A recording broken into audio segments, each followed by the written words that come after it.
Well, it's that time of year again. Christmas. And, yeah, that was my attempt at trying to recreate the intro to the oldest Christmas presents video I have on this channel, which is the one I made back in 2010.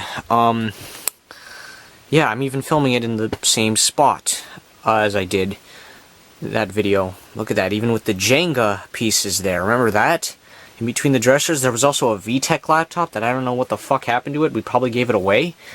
Then remember this? Of course you don't, because it wasn't there. This little bookshelf thing that holds my Saturn stuff. I didn't even have a Saturn in frickin' 2010.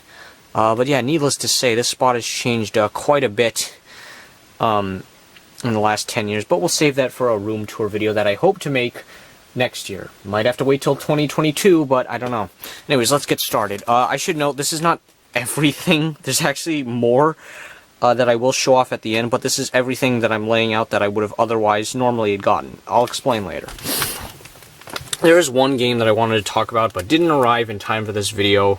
I bought it the 27th of October, it shipped the 7th of November, and it still isn't here. I'm just gonna have to keep waiting, because it said it would take forever, even though it's not far at all. And that game was NCAA March Madness 2003 for the PS2. So, yeah, just wait for that for gaming pickups. Anyways, we got EOE, Eve of Extinction for the PlayStation 2. Also, yeah, that sticker is on the frickin' art itself, so who knows, I might rebuy it, I might not, I don't know. Yeah, I will talk about these games more so in detail, of course, later on, but we need to hurry up. Tekken 7 on PS4 was $20 from Best Buy, though, because of rewards points. My dad got it for free for me, so thanks, Dad. Got Puyo Puyo Tetris 2 and Luigi's Mansion 3, both for the Nintendo Switch. You know, my 20th Switch game and my 21st Switch game. Puyo Puyo Tetris was actually Puyo Puyo Tetris 1 was actually my first Switch game back in June of 2017, and now the sequel is my 21st Switch game. How about that? Zillion 2, the Tri-Formation for the Sega Master System. I actually did get Zillion 1 on the Sega Master System in April this year, but, you know, I've been falling behind on pickups videos lately that you haven't seen it, but you will see it soon. Here's one reason why this video kind of took so long, is because I was waiting for this to arrive. This is a AV Famicom. My brother bought this for me, so thank you very much. It was $150 because, you know, Canadian dollar sucks ass. This was coming from New York. Shipping was $34, so it arrived in a decent amount of time. It's the Model 2 Famicom. You know, it's got AV out, which the original Famicom didn't, and yes, it of course looks a lot like an NES top loader, because it's the Japanese equivalent for it. Though this has composite out, which the NES top loader does not. But yes, I'm really happy to have this, because now I can get a Famicom disk system soonish. I've actually had two Famicom games since 2018 when I bought a Famicom converter, but I couldn't use it because on the front-loading NES, unless you disable the 10 NES chip on there, but I didn't want to do that because I knew I was going to get a Famicom one day. But the two games I got were Mugen Senshi Valis and F1 Race. But again, I got those back in June of 2018, so yeah, at least I have software. Then the other big thing here is the PlayStation Vita. The PlayStation Vita Model 1000, the first one. Holy hell, do I have a lot to say about this son of a bitch. Though of course I'll save that for gaming pickups, but long story short, the only reason I didn't buy one of these back in the day, like earlier on, maybe not day one or even year one or year two, but the only reason why I didn't buy it when it was actually, you know, when Sony gave a shit and we actually had faith in this thing, is because I didn't have money. That, and also I didn't have a PSP until June of 2016, so I wanted to get that first, and obviously that kind of hindered the process. So yeah, though even by 2016, Sony had already said, this thing is a legacy console. In other words, that's a nice way of saying we're dropping this son of a bitch. But we'll talk about that more later. Of course, we got to talk about the games. We got FIFA Soccer, which is a frickin' Vita version of FIFA Soccer 12. They just called it FIFA Soccer as opposed to FIFA Soccer 12.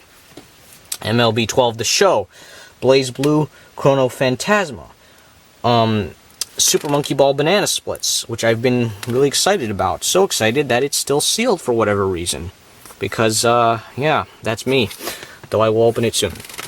Wipeout 2048, Hot Shots Golf World Invitational, and Street Fighter X Tekken, which I have been I've had my eyes on the console version of this for a little bit, but I decided, let's show the Vita some love. We'll get the PS3 version some other time, because who knows, maybe this will go up in value, because obviously not as many people bought it on the Vita. And then we got Ultimate Fighting Championship for the Dreamcast. Look at that $50 price tag. Though it was $15, not $50.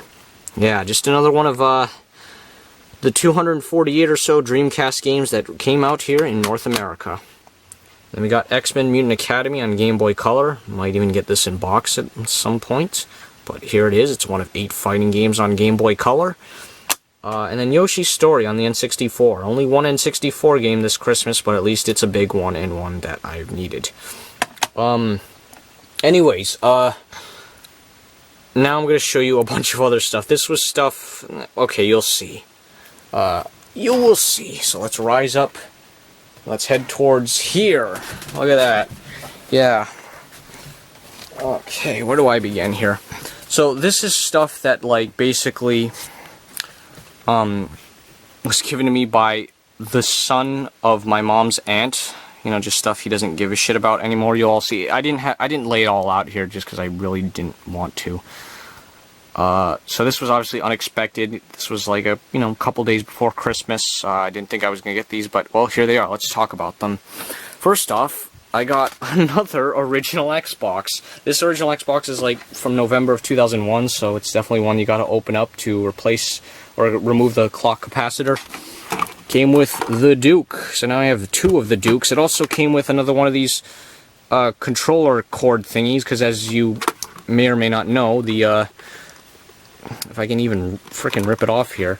Basically, this part comes off, like this like tearaway thing, which is so stupid. It should have just been a whole cord, because imagine how many of these lone cords are sticking around and how many controllers there are without this piece, and then are fucking useless. But yeah, who knows? Maybe somebody might care about this extra cord. But with it, I got 2, actually 3 original Xbox games. Got Tom Clancy's Splinter Cell Double Agent. Which in this case was actually, the disc was actually in the console, but in the case was a copy of Black, a disc-only copy. So I have to rebuy this and get this in case. And then Half-Life 2.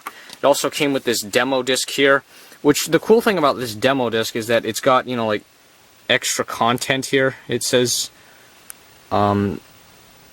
so I guess it's more than obviously just pointless demos, because, like, I'll just fucking buy every single game on here. Original Xbox is not expensive to buy games for. And, yeah, July 2002, that was almost 20 years ago, so we'll get these things. And I got 2 PS1 games with it. I got Bushido Blade 2, which unfortunately, the manual is just this. Like, the whole booklet is missing, it's just that, so I can only hope to Christ that the manual is scanned online, not just for my sake, but for archival sake. And then the X-Files, a big, crazy 4-disc adventure game, probably because of all the footage, made for it. And then a bunch of Dreamcast stuff. I got Alone in the Dark, The New Nightmare. Oh, hey, you can see me. How are you doing, all? Yeah. And then more Dreamcast stuff. Let's see, I got NHL 2K2, which this was the last Dreamcast game released in North America in February of 2002. So, yeah, how about that? It actually plays kind of differently from NHL 2K, and there was never an NHL 2K1 for reasons. I got Star Lancer, which is, another $50, $60 game, because of course it is. Stupid Invaders, which is like a $100 game, and it's not really something I'm terribly interested in, but, I guess I could give it a shot maybe. It uses the Dreamcast mouse, and again, one of 248 or so Dreamcast games released in North America. Here's one I'm really excited for, Outtrigger. I actually almost bought this game for $60 back in June, but I didn't. Really glad to have this one. Late uncommon release, like July of 2001 release in North America, somewhere around there. So as you can imagine, not many of them, nobody bought it, the end, there you go, expensive everywhere, blah blah blah. Still, really cool to have. I've really been looking forward to this game. Metropolis Street Racer, the precursor to the Project Gotham Racing series, and another one I'm really happy to have. Army Men, Sarge's Heroes. Virtual on Jesus, I should have probably practiced saying this. Orantorio Tangram. That is so hard to remember because it sounds a lot like Ontario, as you may or may have not guessed. Or maybe it's Cyber Troopers Virtual On Orantorio Tangram. I had that nailed down. Why did I have to practice it for this stupid video? What's wrong with me? Toy Commander. This is twitch.tv/Picante's favorite game of all time. So that's cool. Dead or Alive 2, another one I'm really excited to have. Holy shit, this is awesome. You know, because I'm getting closer to getting all the Dead or Alive games. Now I just need 6 and like a couple of other ones like Dead or Alive 2 Hardcore on the PS2 and Dead or Alive 5 Last Round, you know, stuff like that. And then we have NHL 2K, which I already own, but this is actually in better shape. And Dreamcast web browser, which I already own. Who the fuck needs 2 Dreamcast web browsers? And inside the Dreamcast web browser is also a Dreamcast demo disc, which has demos for like Demolition Racer, No Exit, and Jet Grind Radio, and Hoyle Casino, and Echo the Dolphin, Defender of the Future. Yeah, and then there was this little product registration thing. Sweepstakes, yeah. Did anybody win those? Anyone? At all? Did you? I also got this copy of Sonic Shuffle, which is just disc only. I mean, not disc only, because there's no manual, but hey, it'll make good duplicate trade-in. And then these Saturn games, which is cool. Nights into Dreams, which I amazingly am very thankful to have the long box variation of this. I don't really need this as much as I like the game and as cool as it is to have. I might just say fuck it and trade it for like some other Saturn stuff. Then we got Virtual Cop and Virtual Fighter 2, which these I definitely plan on trading in and eventually getting the long box versions of, which is easier said than done. I mean, Virtual Cop, you know, without the light gun, what are you doing? And I don't have a CRT or the gun yet, but still, Virtual Fighter 2, cool to have. We'll have all the Virtual Fighters soon. So that's that for now. A lot of stuff. Merry fucking Christmas.